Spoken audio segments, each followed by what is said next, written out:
नमस्कार, सुस्वागतम, वेलकम। अक्टूबर माह में सबसे बड़ा पर्व जो कि नवरात्रि, चैत्र नवरात्रि साल में सबसे बड़े होते हैं। उसके बाद में जो सबसे बड़े नवरात्रे आते हैं जिसमें माँ दुर्गा के आह्वान में, माँ दुर्गा की भक्ति में हर व्यक्ति लीन रहता है। तो आज मैं उन्हीं नवरात्रों की कुछ विशेष जानकारी आपको प्रदान करूंगी। आज मैं आपके साथ में एक मन की बात करना चाहती हूँ, एक आपसे जानकारी प्राप्त करना चाहती हूँ। क्या आपके घर के अंदर आपको ऐसा लगता है कि कोई तांत्रिक क्रिया हो रही है, या आपके घर के सदस्यों पर हो रही है, या फिर आपके घर के सदस्यों को नज़र लग गई है, आपके घर को नज़र लग गई है, कोई काला जादू होना, टोना होना, टोटका होना आपके ऊपर, ऐसी कुछ समस्याएं क्या आप अपने जीवन में फेस कर रहे हैं?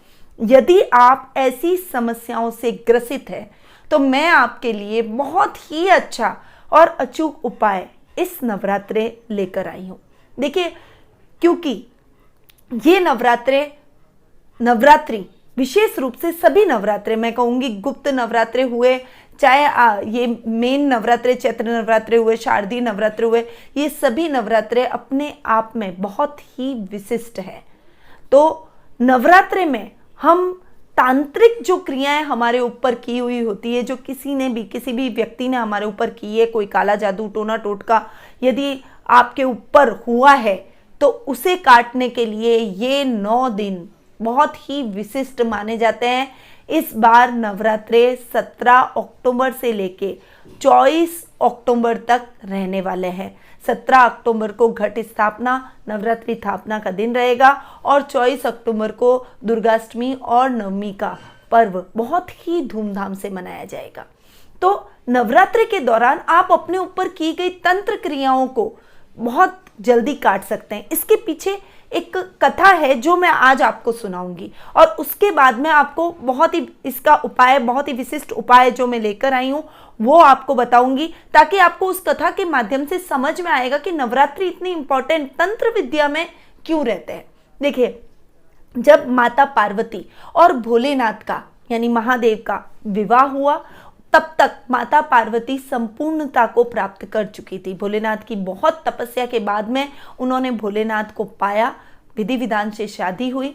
जब माता पार्वती कैलाश पर आई, तब एक दिन वो कैलाश का भ्रमण कर रही थी। जब भ्रमण के दौरान उन्होंने एक गुफा देखी जहां से बहुत सारी आवाजें आ रही थी, चिल्लाने की, चीखने की। तब उनको एक जिज्ञासा हुई कि इस गुफा में ऐसा क्या है कि यहाँ से चीखने चिल्लाने की आवाजें आती है। तब उनके प्रिय नंदी ने आकर बोला कि महादेव ने इस गुफा में जाना हर किसी का निषेध किया है। तब माता पार्वती का, कहते हैं ना, प्रकृति होती है हमारी कि जो चीज का हमें मना किया जाता है उसे जानने की हमारे में जिज्ञासा और अधिक बढ़ जाती है। इसी जिज्ञासा वश माता पार्वती उस गुफा में गई, और उस गुफा में उन्होंने देखा कि नर मुंड, बहुत सारे कंकाल पड़े थे, नर मुंड पड़े थे, और उन अतृप्त आत्माओं में से जोर जोर से चिल्लाकर वो पुकार रही थी कि हमें मुक्ति दो, हम बहुत परेशान हैं, हमें आज मुक्ति दे दो, हमें यहाँ से हमें मुक्त करो, इस योनि से हमें मुक्त करो। तो ऐसे ये जब आत्माओं की पुकार जब माता पार्वती ने सुनी, तब वो बहुत ज़्यादा द्रवित हो गई, और द्रवित होकर उन्होंने वो बाहर आई और उन्होंने महादेव से पूछा कि ये नर मुंड का क्या रहस्य है, आप मुझे बताइए। महादेव ने उनकी बातों को साइड करके, यानी उनकी बातों को इग्नोर करके, और उनको बोला कि तुम इन बातों को जान के क्या करोगी। तब माता पार्वती ने जिज्ञासावश कहा कि देखिए, वो चित्कार रही थी, दुखी हो रही थी, और मुझसे उनका दुख देखा नहीं गया। मैं उनकी मोक्ष के लिए प्रयास करना चाहती हूँ, उनकी अतृप्त आत्माओं की शांति के लिए कुछ करना चाहती हूँ, इसीलिए आप मुझे इन आत्माओं का राज बताएं। तब भोलेनाथ ने तंत्र ज्ञान के बारे में माता पार्वती को बताया, और उन्होंने कहा कि तंत्र ज्ञान की शिक्षा के बाद ही आप इन आत्माओं की मुक्ति का मार्ग ढूंढ सकती हैं। माता पार्वती ने बहुत जिद की।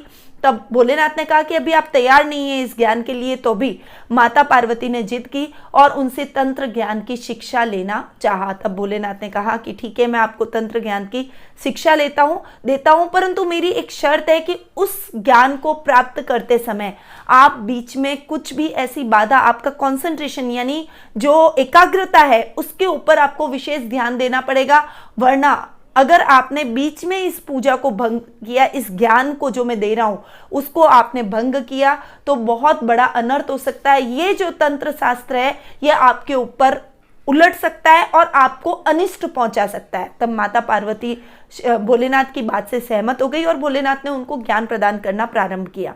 ज्ञान प्रदान करते करते माता पार्वती, बहुत दिन हो गए, भोलेनाथ सुबह रात शाम हर समय बस वो एकाग्रता से बैठकर माता पार्वती को इस ज्ञान के बारे में बता रहे थे। और माता पार्वती को पता नहीं कैसे थकावट की वजह से कैसे उनको निंद्रा आ गई। निंद्रा आते ही भोलेनाथ क्रोध में आए और उन्होंने कहा कि तुम्हें निंद्रा, पार्वती मैंने तुम्हें पहले ही चेताया था इस ज्ञान को शुरू करने से पहले, इस तंत्र विद्या को सिखाने से पहले, कि इस तंत्र विद्या के बीच में कोई भी विघ्न बाधा नहीं आनी चाहिए, अन्यथा ये उलटकर आपके ऊपर आती है। अब तुम्हें मैं इस तंत्र विद्या न सीखने की वजह से, या जो तुमने बीच में निंद्रा ली है, एकाग्रता तुमने नहीं रखी, उसके लिए मैं तुमको श्राप देता हूं कि तुम मत्स्य कन्या बनकर मछुआरों के बीच में रहोगी और एकाग्रता का ज्ञान प्राप्त करोगी, पुनर्जन्म लोगी, उसके बाद में मैं तुम्हें तंत्र ज्ञान की शिक्षा प्रदान करूंगा।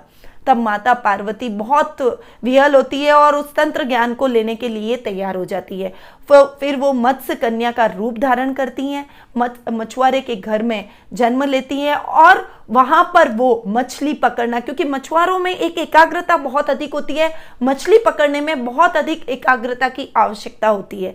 तो वो पूरा उस ज्ञान को प्राप्त करके पुनः भोलेनाथ के साथ उनका फिर से उन मछुआरों के द्वारा, उस मछुआरे के पिता के द्वारा विवाह होता है और वो पुनः इस ज्ञान को प्राप्त करके संपूर्णता प्राप्त करती है और उसके बाद में तंत्र ज्ञान की शिक्षा वो पूर्ण करती है।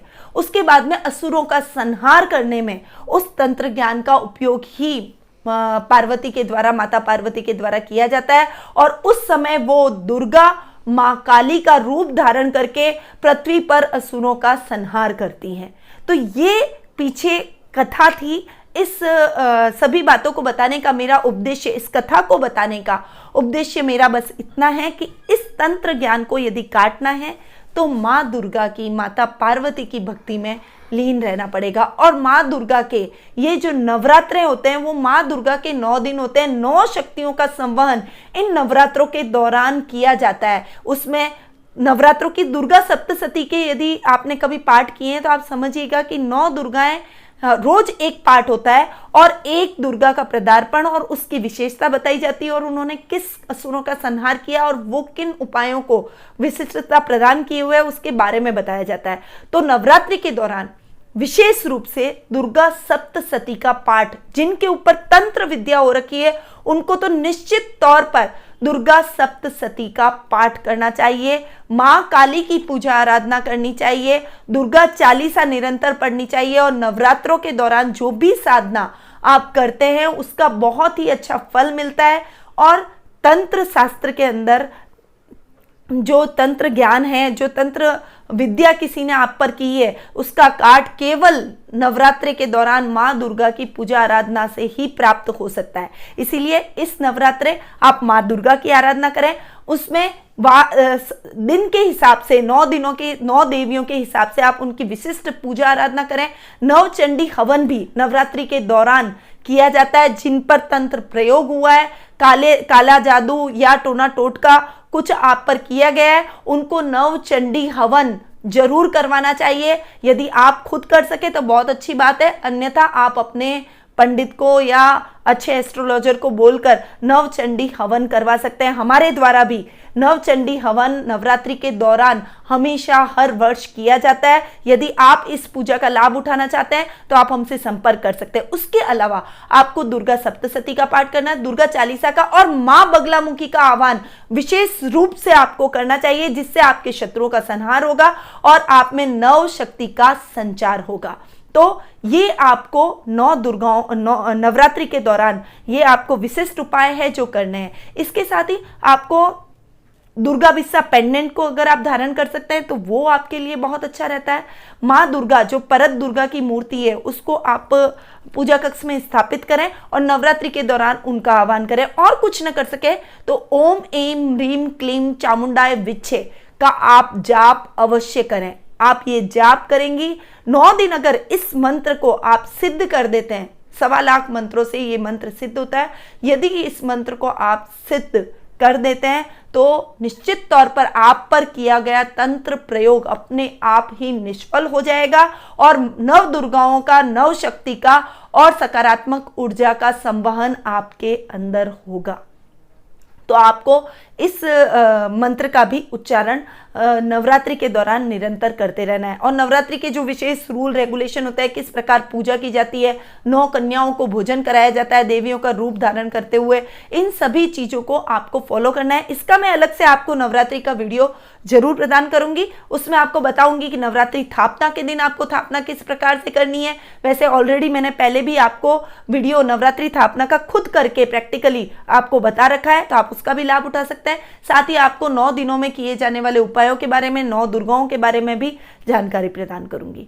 तो आप आई होप कि आपको ये जो वीडियो है इसके माध्यम से आपको तंत्र शास्त्र का भी ज्ञान हुआ है, तंत्र शास्त्र को तोड़ने का भी ज्ञान हुआ है और माँ दुर्गा के आह्वान का भी ज्ञान आपको प्राप्त हो गया होगा। यदि आपको ये वीडियो पसंद आया है तो प्लीज हमारे चैनल को लाइक, सब्सक्राइब और नीचे कमेंट बॉक्स में जाकर कमेंट करना ना भूलें।